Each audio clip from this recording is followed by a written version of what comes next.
జై తెలంగాణ. అందరికీ నమస్కారం.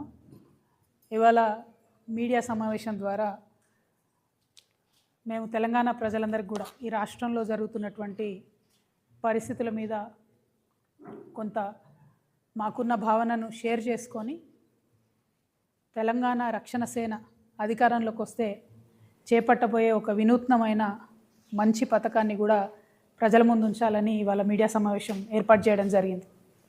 ప్రధానంగా నేను చెప్తూ వచ్చాను, ఆగస్టు 6 ప్రొఫెసర్ జయశంకర్ గారి జయంతి సందర్భంగా మేము ఒక సంకల్పం తీసుకోబోతా ఉన్నాం.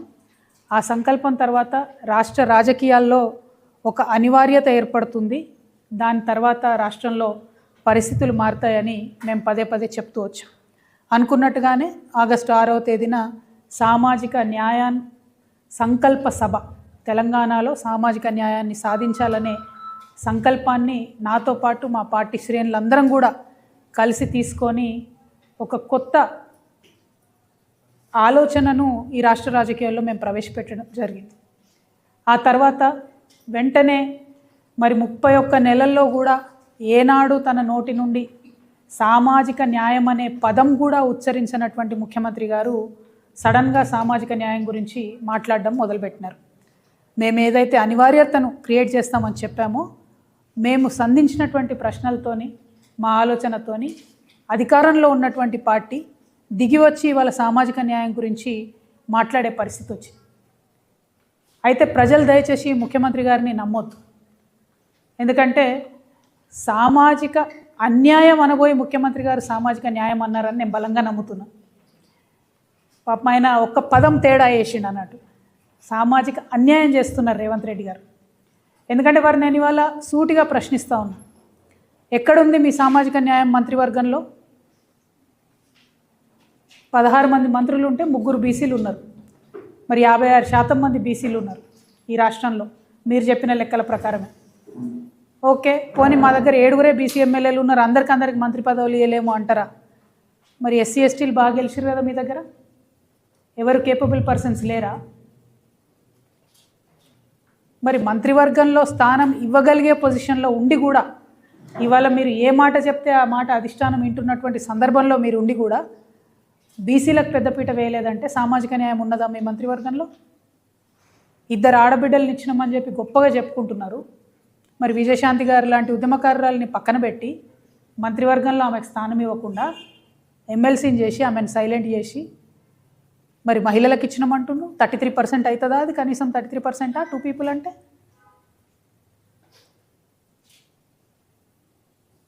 మీరు మొన్న చైర్మన్స్ ఇచ్చిండ్రు, అడ్వైజర్స్ ఇచ్చిండ్రు. అడ్వైజర్స్లో ఇవాళ ప్రజల్ని నేను రిక్వెస్ట్ చేస్తున్నా, ఈ విషయం బాగా గమనించాలి. ఎందుకంటే మేకవన్నే పులిలాగా రేవంత్ రెడ్డి గారు ఇవాళ సామాజిక న్యాయం అని మాట్లాడుతూ ఉన్నారు. ఆయన కప్పుకున్న మేకతోల్ని చూసి మనం నమ్మవద్దు. ఈ రాష్ట్రంలో 2 అడ్వైజర్స్ను ఒక రోజు వేసిండ్రు, వి హనుమంతరావు గారిని, శివధర్ రెడ్డి గారిని.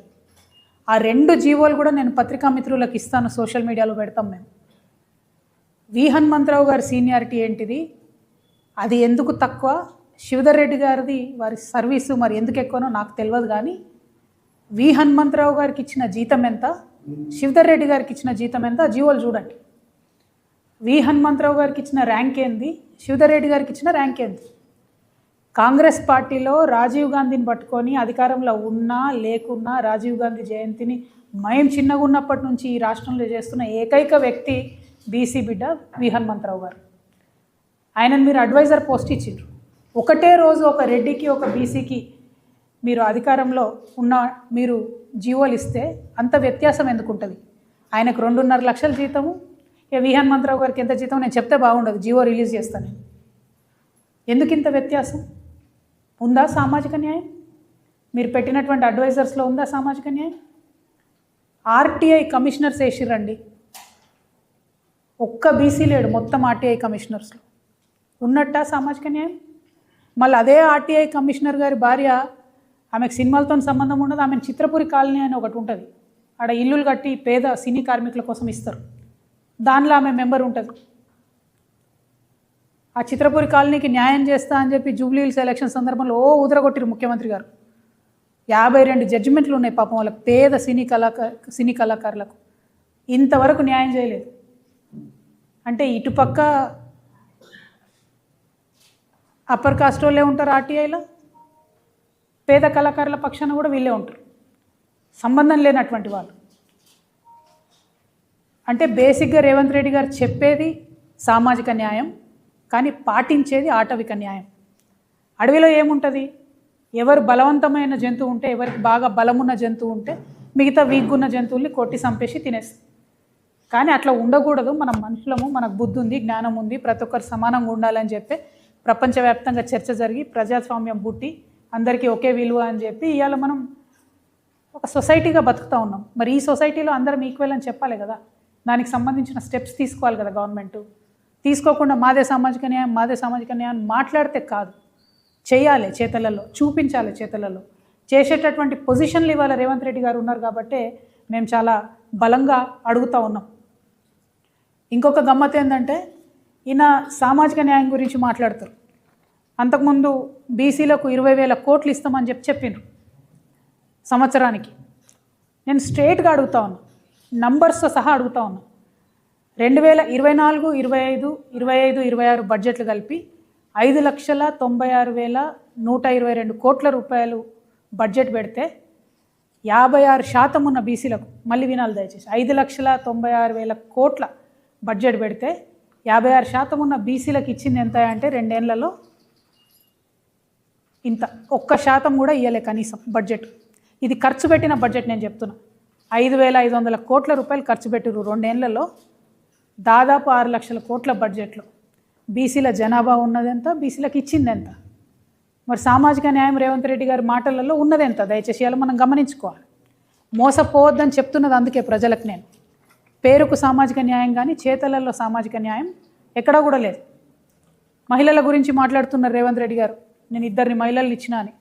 గాంధీ భవన్లో ఎంతమంది మీ ఆడబిడ్డలు ధర్నా చేసిండ్రో తెలంగాణ ప్రజలందరూ కూడా చూసిండ్రు.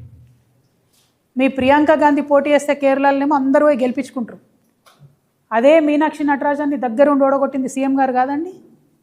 తెలియదా మనందరికీ? ఇది ఓపెన్ సీక్రెట్ కాదా? ఇదా మీ సామాజిక న్యాయం? ఇదా మహిళల పట్ల మీ తీరు? అదేవిధంగా దళితుల గురించి మాట్లాడితే డిప్యూటీ సీఎం అని యాదగిరి గుట్టలో మీరే కదా కింద మెట్టు మీద కూర్చోబెట్టిండ్రు. వంశీ ఎంపీ ఉంటే కనీసమైన పుష్కరాలకు కూడా ఇన్విటేషన్ కూడా ఇవ్వలేదు కదా. ఇదా సామాజిక న్యాయము? బీసీ మంత్రులు ఉన్నారండి, మా ముదిరాజ్ ముద్దుబిడ్డ వాకిటి శ్రీహరి, ఆయనను పొంగులేటి గారు ఎట్లా అవమానపరిచిరో చూడలేదా? పేపర్లు ఇసురుకొట్టలేదా? కొండ సురేఖ గారు మాట్లాడాలంటే అదే పొంగులేటి శ్రీనివాసరెడ్డి గారు మైక్ పక్కకు పెట్టి మాట్లాడింది చాలే అని లేచి వెళ్ళిపోతే మనందరం చూడలేదా? బాధపడలేదా మనం?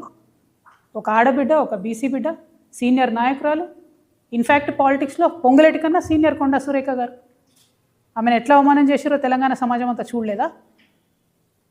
ఇదేనా సామాజిక న్యాయం అంటే? మరి ఎస్టీలకు చూద్దాం. లంబాడా మినిస్టర్ లేనటువంటి క్యాబినెట్ ఇంతవరకు లేదు ఉమ్మడి ఆంధ్రప్రదేశ్ చరిత్రలో, ఒక్క మీది తప్ప. మైనార్టీలు చూద్దాం.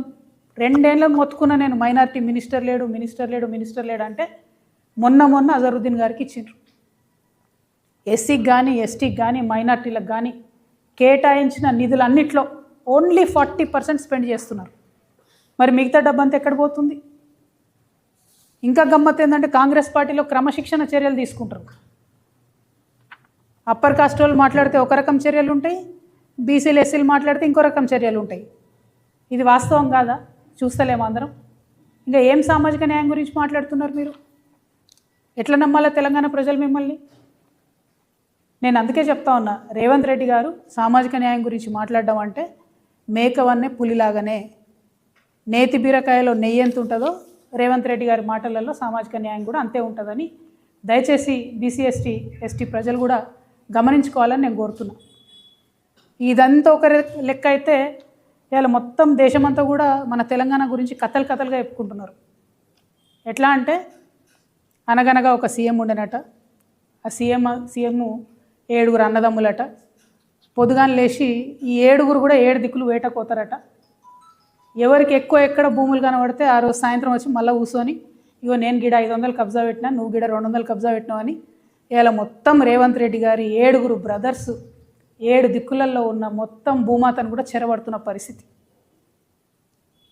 రేవంత్ రెడ్డి గారిని వారి యొక్క రౌడీ ముఠాని, ఈయనకు బాగా రియల్ ఎస్టేట్ తెలిసి ఏదో రియల్ ఎస్టేట్ ఉద్ధరిస్తాడంటే పొద్దుగాలు లేచిన దగ్గర నుంచి భూమిని దొంగతనం చేయడం తప్పితే రేవంత్ రెడ్డి గారు చేస్తున్నది ఇంకోట్లేదు. పేదవాళ్ళ దగ్గర గుంజుకోవాలి, దాన్ని పెద్దవాళ్ళకి ఇవ్వాలి.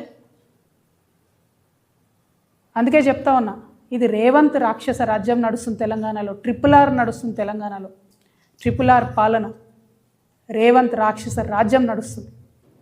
ఇంకా కామెడీ ఏంటంటే మనకు పాతకాలంలో అడ్వర్టైజ్మెంట్లు వస్తుండే, సబ్బు కొంటే అగ్గిపెట్టె ఫ్రీ అని, buy 1 get 1 ఫ్రీ అని.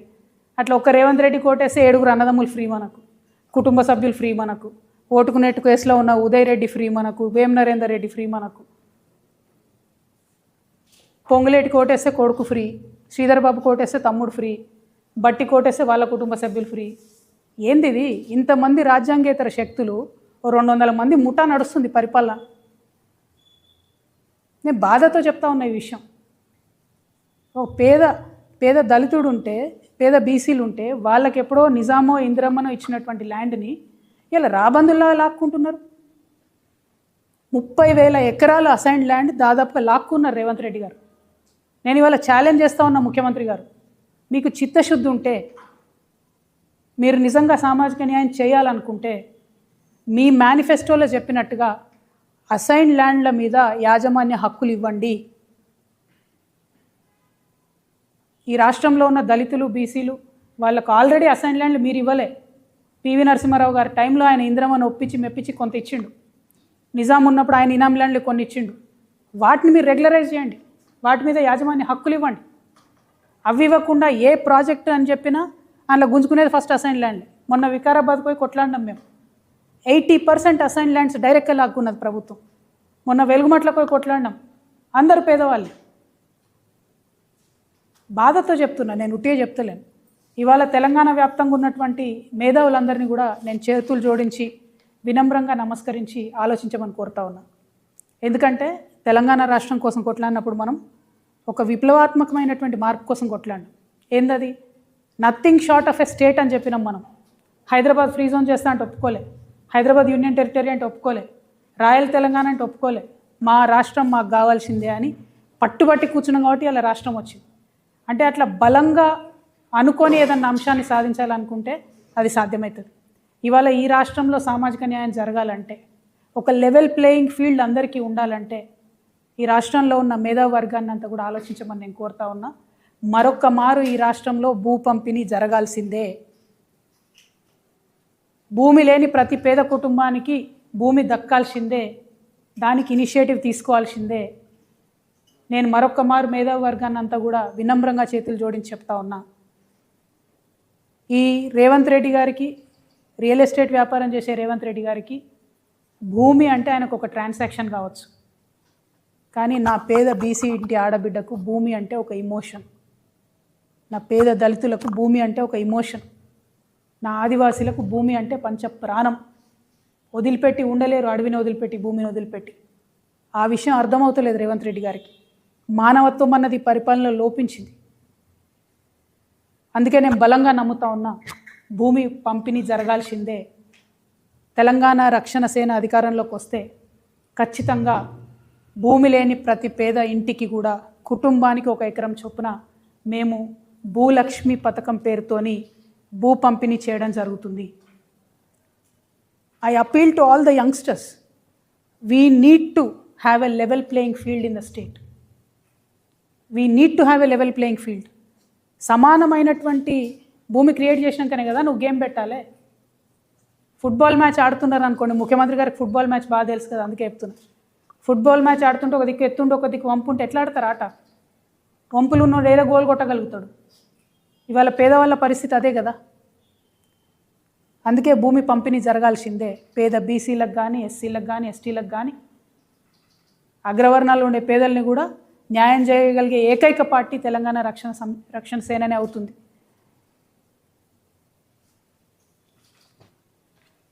I want to appeal to all the youngsters. Just imagine you are playing a monopoly game. If there are 4 players and you have different rules for all 4 players, you tell the 2 players that for first half an hour you can't buy anything. Don't you think there is a disadvantage to the two players who cannot buy anything in the first half an hour? I'm sure you understand this analogy. That's why I'm telling you this. When TRS is taking a drastic decision like redistributing the land, please do not jump to a negative conclusion. Think from a point of view where there is no level playing field. How do you create it? How do you create an egalitarian society? Think about that. Mere politics is not enough. If social justice has to be achieved in this state or in this country, land redistribution is one of the major ways in which it can be achieved. Telangana Rakshana Sena firmly believes in it, and that is why today we are launching a scheme called Bhulakshmi. We are launching a scheme called Bhulakshmi once TRS comes into power. And right now we are demanding the Congress government that you give land rights, ownership rights to the people with assignment lands. You start the distribution. We will support you as an opposition. You please start the distribution. నేనే అధికారంలోకి వచ్చేదాకా ఆగాలి, అప్పటి వరకు పేదలు పేదగా ఉండాలి అనట్లే.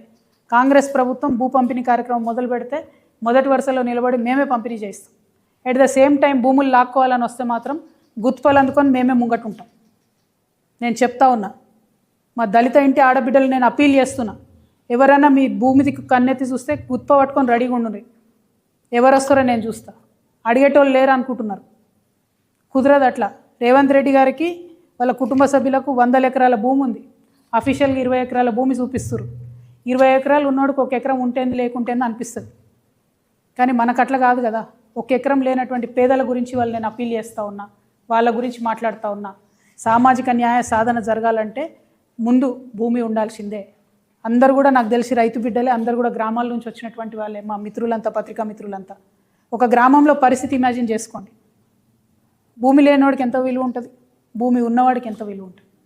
పిల్లనియాలంటే ఏం అడుగుతారు? ఇల్లుందా, భూమి ఉందా, జాగుందా అని అడుగుతారు. ఆ విలువ ఉండద్దా, సామాజిక గౌరవం ఉండద్దా? దానికోసం నేను ప్రయత్నం చేస్తూ ఉన్నా. దయచేసి ఈ విషయాన్ని అర్థం చేసుకోవాల్సిందిగా మా మేధావర్గాన్ని అప్పీల్ చేస్తూ ఉన్నా. నేను సామాజిక న్యాయం జరగాలి తెలంగాణలో అంటే అది పొలిటికల్ స్లోగన్ కాదు. విప్లవాత్మకమైన గుణాత్మకమైన మార్పు కోసమే తెలంగాణ రక్షణ సేన ముందొచ్చింది. దానికోసం ప్రయత్నం చేస్తుంది. ముఖ్యమంత్రి గారు మీరు సామాజిక అన్యాయం చేస్తున్నారు, దాన్ని సరిచేయండి. బడ్జెట్లో సరిచేయండి, పొజిషన్స్లో సరిచేయండి, 42% రిజర్వేషన్ కోసం సరిచేయండి. మీరు బాగా సామాజిక న్యాయం అంటున్నారు కదా, పోదాం పండి ఢిల్లీకి, మరి అడుగుదాం మోడీ అంకుల్ని 42% రిజర్వేషన్ బిల్లు పాస్ చేయమని. అవి చేయలేకపోతే మీరు చెప్తున్న మాటలు మోసమని తెలంగాణ సమాజం గుర్తించాలని చెప్పి నేను కోరుతూ, మరి భూలక్ష్మి పథకం కోసం మా ఆడబిడ్డలంతా కూడా ఆలోచన చేయాలి. మీ ఆడబిడ్డగా సమాజంలో గౌరవం సాధించాలంటే ప్రతి కుటుంబానికి కనీసపు ఆస్తి ఉండాలి, 1 ఎకరమన్నా జాగు ఉండాలని బలంగా నమ్మే వ్యక్తిగా నేను ఈ పథకాన్ని ప్రవేశపెడతా ఉన్నా. మీ అందరి సంపూర్ణ మద్దతు, ఆశీర్వాదం తెలంగాణ రక్షణ సేనకు ఉంటుందని చెప్పి భావిస్తున్నా. Thank you. జై తెలంగాణ.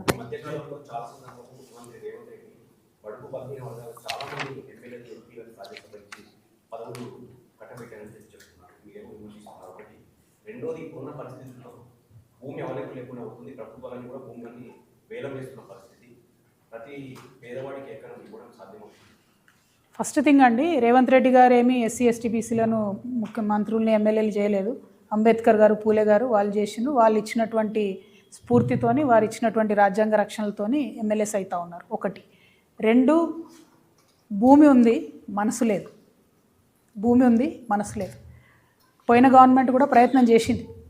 13,000 ఎకరాలు ఇచ్చిన తర్వాత ఆపేయడం జరిగింది. నేనేమంటున్నా, ఇవాళ మనం ఫ్రాంక్గా ఆలోచిస్తే, సిన్సియర్గా, సీరియస్గా ఆలోచిస్తే, సీడ్ కంపెనీస్ ఉన్నాయండి. సీడ్ కంపెనీస్కు 1000 ఎకరాల భూమి ఉంది తెలంగాణలో. అనేక మందికి కుటుంబ సభ్యుల పేరుతోనో, కంపెనీల పేరుతోనో 1000 ఎకరాలు ఉన్నాయి భూమి. Government itself owns more then 60-70 lakh acres of land in Telangana. Nizam ఇచ్చిన సర్ఫెకాస్ భూములు కావచ్చు, భూదాన్ భూములు కావచ్చు, ఎక్కడ పోయినాయి? ఇప్పటి వరకు కూడా 1.96 lakhs భూదాన్ భూమి ఉంటే 1,00,000 ఎకరాలు ఎక్కడ పోయిందో ఎవరికి తెలియదు. 96,000 ఎకరాలకు ఇంతవరకు లెక్కలేదు. దాదాపు 2 లక్షల కుటుంబాలకు డైరెక్ట్గా ఎకరం ఇస్తే సరిపోతుంది కదా అవే. భూమి ఉంది చాలా, అన్యాక్రాంతం అయిపోయింది, అన్యాయంగా వేరే వేరే వాళ్ళ చేతులలో ఉన్నది. దాన్ని తీసుకొని పేదలకు ఇవ్వాలనేది నేను బలంగా నమ్ముతా ఉన్నా. ఈ ఆలోచనతోనే బెంగాల్లో జరిగింది, ఈ ఆలోచన కేరళలో జరిగింది. జమీందారీ సిస్టమ్ రద్దు చేయబడ్డది. పదే పదే నెహ్రూ గారి గురించి చెప్తారు కదా రేవంత్ రెడ్డి గారు. ఆయన ఫస్ట్ 5 ఇయర్ ప్లాన్లో పెట్టిందే అది. ల్యాండ్లెస్ పువర్కి ల్యాండ్ పోవాలి, ఓనర్షిప్ రావాలి, వచ్చిన తర్వాతనే దేశం అభివృద్ధి చెందుతుంది అని. సామాజిక న్యాయం జరగాలి, ప్రతి ఒక్కరికి పార్టిసిపేషన్ చేసేటటువంటి కాన్ఫిడెన్స్ రావాలి అని అంటే నిజంగా ఒక సెకండ్ ఆలోచిద్దాం. యాజ్ హ్యూమన్ బీయింగ్స్ ఒక అర్ధ గజం భూమి ఉంటే, ఒక గుంట భూమి ఉంటే ఎంత కాన్ఫిడెన్స్ ఉంటుంది. నేను ఉట్టిగా నిర్ణయం తీసుకోలేదండి. దాదాపు 2 నుంచి 3 వేల మంది మహిళలతో ఇంటరాక్ట్ అయ్యి, పేద మధ్యతరగతి అగ్రవర్ణాల్లో ఉన్న పేదవాళ్ళతో అందరితో ఇంటరాక్ట్ అయిన తర్వాత వాళ్ళని అడిగిన నేను ఏం కావాలి అంటే, మేము రేపు చచ్చిపోతే మమ్మల్ని ఏడగాలేయాలి, 6 అడుగుల భూమి లేదు మాకు అని బాధపడుతున్న పరిస్థితి నేను చూసిన. అట్లా అనేకమైన అంశాలు చూసిన తర్వాత, చాలా రిపోర్ట్ స్టడీ చేసిన తర్వాత, ల్యాండ్ అవైలబిలిటీ చెక్ చేసిన తర్వాత, పాసిబిలిటీ చెక్ చేసిన తర్వాత మాత్రమే నేను ఈ ప్రపోజల్ పెడతా ఉన్నాను. 1 acre 1 family ఇవ్వగలుగుతాం. ఉంది ల్యాండ్, ఇచ్చే మనసు ఉండాలి. రేపు మేము వచ్చిన తర్వాత పరిపాలన అమ్మ మనసుతో జరుగుతుంది కాబట్టి అందరికీ కూడా, పేదవారందరికీ ఖచ్చితంగా దొరుకుతుంది. ఎందుకంటే గౌరవం ఇవ్వాలి, గౌరవం రావాలి అంటే ల్యాండ్ ఓనర్షిప్ ఉండాల్సిందే. అది ఇవ్వాలంటే కూడా మనకు నచ్చినా నచ్చపోయినా భూమి లేనో తీరు చూస్తారు, భూమి ఉన్నో తీరు చూస్తారు. అది ఊర్లో అయినా సిటీలో అయినా ఎక్కడైనా విలువ అనేటటువంటిది, సామాజిక విలువ అనేది ఆస్తిపాస్తులతో చూస్తారు. ఆ ఆస్తిని క్రియేట్ చేద్దామని నేను ప్రపోజల్ చేస్తాను. గవర్నమెంట్ ముందు, ప్రజల ముందు, మేధావుల ముందు ఈ ప్రపోజల్ పెడుతున్నాను. మా పార్టీ నుంచి ఈ అంశాన్ని సీరియస్గా తీసుకుంటాం. రేపటి నాడు అధికారంలోకి వచ్చినాక దాన్ని అమలు చేస్తామనే మాట ఇస్తా ఉన్నా తెలంగాణ సమాజానికి. Thank you. జై తెలంగాణ. రేవంత్ రెడ్డి గారు రక్తం పంచుకున్న సోదరుడిని ఇంటి నుంచి గెట్టేశారు, సాయం చేయాల్సి వస్తుందని ఇంటి నుంచి గెట్టేశారు అంటే పదే పదే జరిగిపోయిన అంశాలు చెప్తూ చేయాల్సిన అంశాలను పక్కన పెడుతున్నారు రేవంత్ రెడ్డి గారు. నేను వారిని కోరేది ఒకటే, మీరు న్యాయం చేయాలనుకుంటే నేను ఇందాక చెప్పినట్టు బీసీలకు న్యాయం చేయండి, ఎస్సీలకు న్యాయం చేయండి, ఎస్టీలకు న్యాయం చేయండి, ముస్లిమ్స్కి న్యాయం చేయండి. మాలాగా సబలగా ఉన్నటువంటి మహిళలం, మమ్మల్ని మేము టేక్ కేర్ చేస్తాం, మాతో పాటు సమాజాన్ని కూడా మేము టేక్ కేర్ చేస్తాం. కాబట్టి మా గురించి ముఖ్యమంత్రి గారు అంత రంది పెట్టుకోవద్దు. వారి విషయాలు వాళ్ళు చూసుకోవాలి. వారి 7 అన్నదమ్ములు, వారు చేసే వేట, వారు చేసే భూ దొంగతనం అవి బంద్ పెట్టుకోవాలని చెప్పి మాత్రం నేను ముఖ్యమంత్రి గారిని డిమాండ్ చేస్తాను. ముఖ్యమంత్రి గారి కుటుంబం భూ దొంగలు అంటున్నా నేను, భూ దందాలు అంటేనే భూ దొంగలు అంటున్నా. ముఖ్యమంత్రి గారి కుటుంబం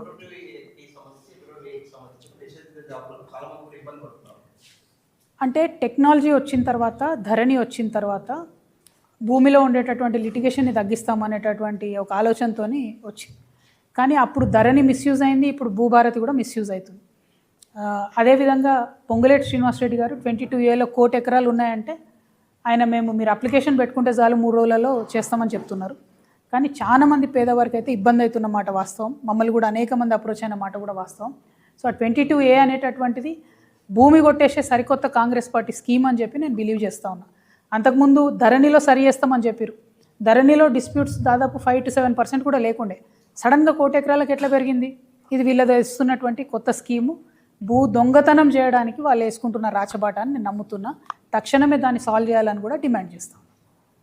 థ్యాంక్ యూ. జై Telangana.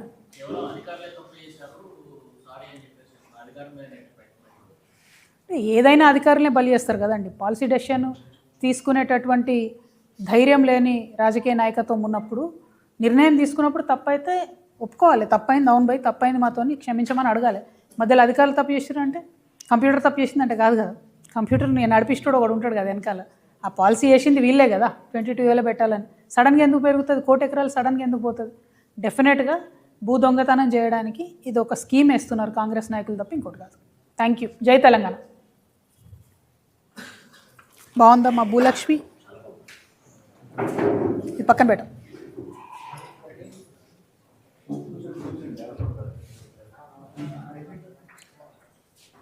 Thank you. Thank you. జై తెలంగాణ.